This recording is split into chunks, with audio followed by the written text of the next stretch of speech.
I'm delighted to welcome Lou McArragher, and Lou runs her own consulting coaching business called LMHR Consulting and Coaching, and it's an absolute pleasure to have you with us this afternoon, Lou. And thank you very much for your time, because I think you're quite busy at the moment looking after some of your small businesses and keep helping them through these difficult times. Would that be fair to say?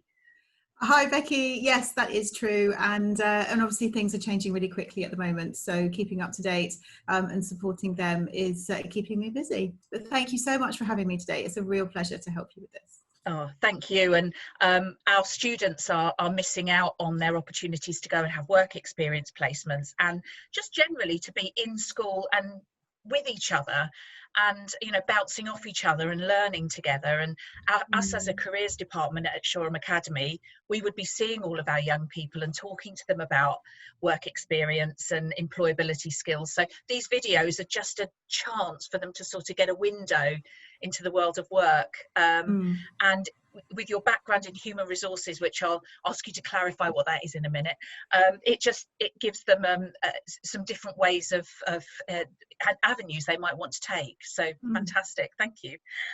So first of all, Lou, actually that's probably a good first question, because people may not understand what that is. Can you just explain what human resources is? Of course. So in old money, in the old days, they used to call it personnel. Now human resources, or HR, is also called things like talent management, and it's basically the department that looks after the people in the organization, so in a business. So they will look after things from your contracts to when you get paid, to your sick pay, right up to things like looking after the performance management, so things like appraisals to see how you're going, for you to get feedback, and also to help you progress and develop your career, those sorts of things. And often they incorporate other areas such as learning and development, recruitment, graduate recruitment. So that's people who've just come out of university and are looking for jobs and are looking for those first jobs after university. So it's all about people, really, isn't it? Human resources, people. Which is, it's a very apt name, isn't it? Yes. And in your role, now, because obviously you run your own business, what's a typical day like for you, Lou? Or is there not a typical day? No, well, that's the thing. Being a freelance HR consultant, no 2 days are the same, and that's part of the reason why I love it. But actually, when I worked in-house, that was true too, because we're dealing with humans, and of course, humans don't stay the same every day. So it's the variety and the fact that being flexible and agile and being able to respond really quickly to stuff that's coming up in the moment is one of the things that I love most about the job. And that applies whether you're working in one company or as you are now, working with lots of different companies. Yes, absolutely. And it requires people who do the role that I do to be able to manage their time very effectively, and being able to respond quickly, because things happen overnight, or things could have happened at the end of the day before, and you might get a business ring you and say, actually, I need some urgent advice now. So of course you need to be able to rearrange your diary very quickly to be able to attend to those particular needs.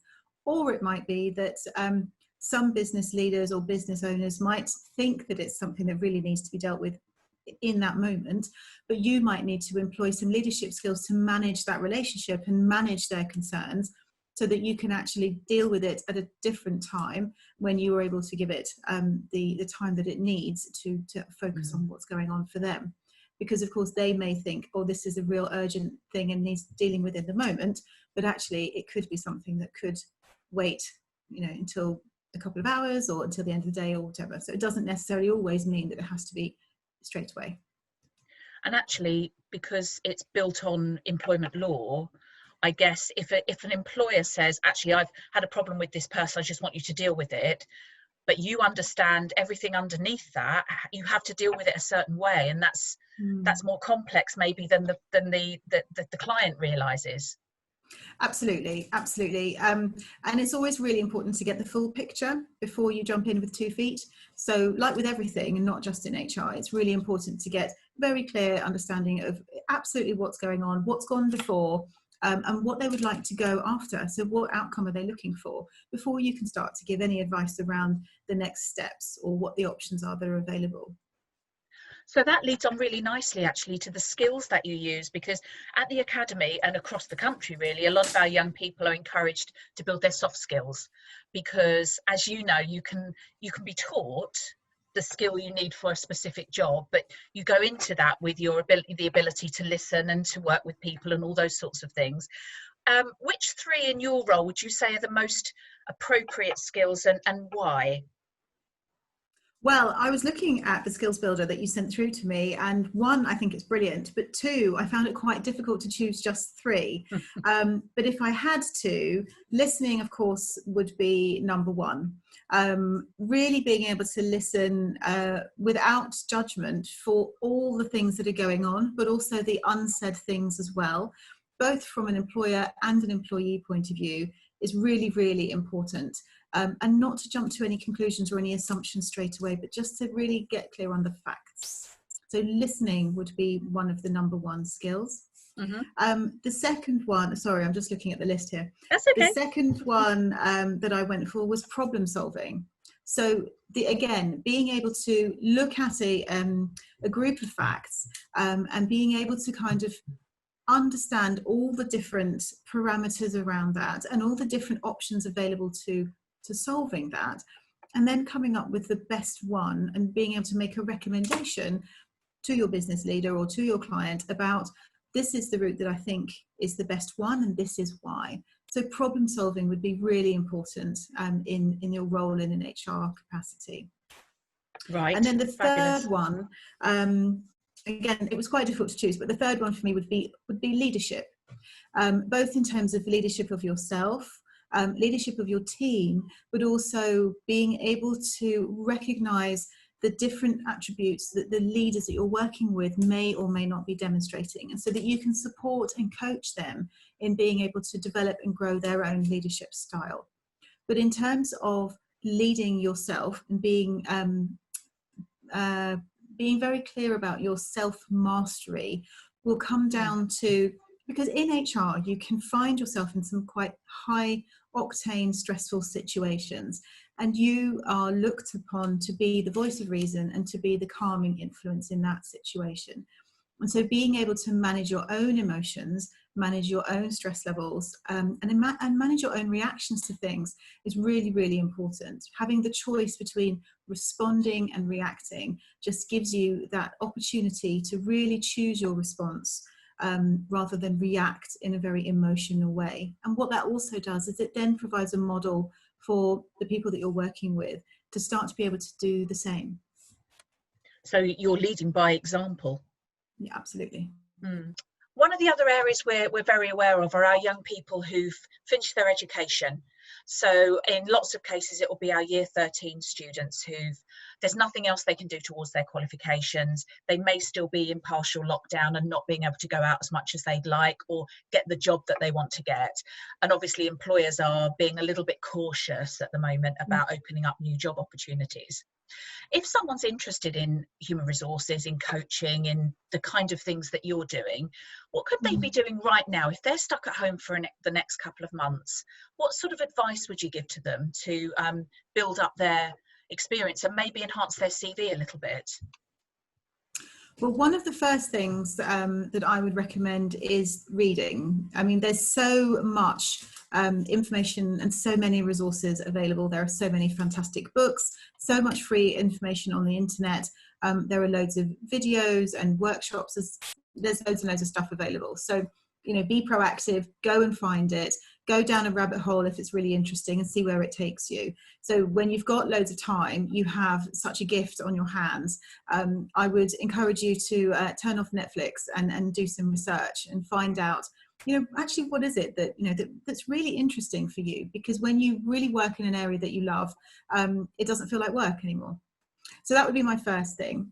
The second thing, in terms of expanding one's CV, I mean, if you are able to get involved in doing some online learning, some workshops, there's quite a lot of facilitated stuff going online where you can start to pick up different qualifications or different pieces of learning that will start to show you, separate you from other people and show that you've actually used this time in a really proactive way. I'm just thinking, what else could you be doing?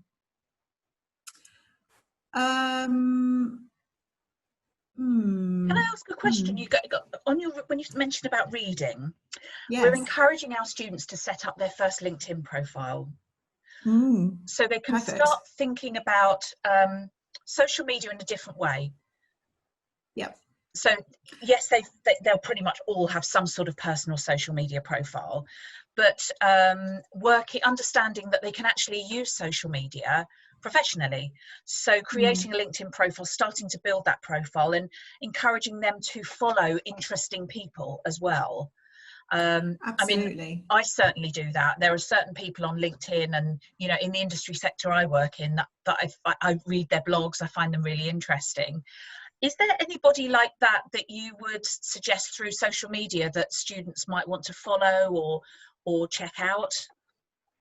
Oh goodness, I mean, there are so many, and these would be my personal preferences. Yeah. But I mean, there are people like Simon Sinek, Brene Brown, Sheryl Sandberg, people like that who are, out there making a difference and speaking up. But there are so many.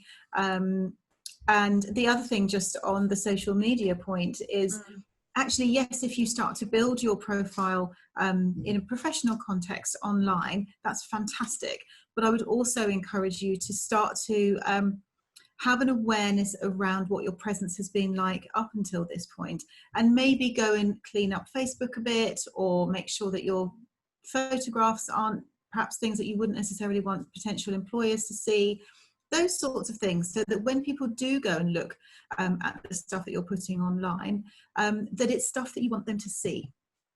That's so just really be good advice. mindful that whatever you're putting out there, it's available for everybody to see. And when you're starting to want to go into the world of work, that's available for all of your future and potential employers to see as well. Because they will look you up. They really will. Yeah. And it is understanding the difference between professional social media and personal social media, isn't it? Absolutely. Have your Instagram accounts and all those different accounts, and put what you like on them, but make them private, and make your profile picture decent. But understand that LinkedIn and other professional social media is about you professionally. It's very, very different, isn't it? It is very different, but don't be fooled into thinking that employers won't check all of it. So even your kind of your Facebook and Instagram and things like that, they will still go and have a look. So be very mindful about what you're putting out there. And once it's out there, it's very difficult to get it back. So just start to be really mindful about that. Yes. That's excellent advice. And what I'll do at the end of this is I will put some links on if there's any useful areas that you as students can click on and people to follow. So we'll make sure those are at the end of the video. Lou, thank you so much. There's one other thing I just wanted to ask you, because as our young people go out into the world of work, they're going to be taking all sorts of different opportunities, and some of them might be quite short term, a bit of cash over the summer, that kind of thing. Where's the best place for them to go to check out their rights as an employee? What website would you suggest they look at, so they know what they're entitled to and what their employer should do for them? Okay, so the very best place to go is gov.co.uk. That has all the up-to-date information that you could possibly need. And also ACAS is a very, very useful website to use as well. They also have a free helpline, so you could ring them if you had any queries or concerns around your employment status. And the Citizens Advice Bureau is always a great place to go as well if you found yourself in a position and you didn't really know what was going on or what to do next. That's always a great first port of call as well. Fabulous. And again, I'll make sure those links are in the video and also on the workbook that our Shoreham Academy students will be using, because unless you've been in that situation, you don't really understand about employment rights. And actually you as young people have rights, as does your employer. So it's really important to educate yourself. Would you agree, Lou? Yeah. For anybody to educate yourself about how employment law works? Of course, absolutely. And I guess the number one piece of advice I would give you is that when they give you a contract, assuming that they do, and hopefully they would, that you read it. just really read it and check what you're signing. And if there's anything in that contract that you don't understand, or you think, I'm not really sure what that means, ask them. They have to explain it to you in a way that you will understand. So ask them so that you know what it is that you are signing up to, because that is a legal document. That's really valuable advice, because it's ever so easy. We get so much to read these days, don't we? It's very easy to skim read it and just put it in, sign it and put it out of your mind. But that's really valuable advice. So read it. Excellent. Lou, thank you so much for your time. I know you're really busy. Is there anything else you'd like to add before we lose you today? No, I don't think so, other than do make sure that you are doing something that you really love as far as you possibly can. I realise that choices are maybe a little limited at the moment, but do stuff that makes you happy and do stuff that you love, because then it won't feel like work, and you will do it for a long time. Do you know what? Everyone I've spoken to, Lou, from, you know, the marine pilot to the creative person to the, you know, the financial services, that comes across from everybody. It's so vitally important, isn't it? Because when you go out to the world of work, you're going to be there for a long time. And, you know, it's so important to love what you do. It makes a difference to the quality of your life, doesn't it? Absolutely. I was just going to say it has a massive impact on your well-being. Because when you're doing something that you find incredibly stressful and that, you know, is impacting on your mental health or your well-being, then of course your overall satisfaction with that as a job is quite low. But when you're doing something you really love, actually it's really nourishing you from the inside out anyway, whilst also being amazing at what you do. So it's a win-win situation. And so often, certainly in my generation, there are stories of people going into jobs that were never really something they ever really wanted to do, and then they sort of got a bit trapped in it because they were in it for so long, and it was very difficult to get out and to earn the same kind of money and that kind of thing. So that's the biggest piece of advice I can give anybody, is find something that you love and really enjoy, and then make that work for you. Thank you. That's a wonderful way to end, and a great piece of advice, Lou. Thank you so much for your time, and have a great rest of your week. You're so welcome, Becky. Thank you so much for having me, and look after yourself. Thank you.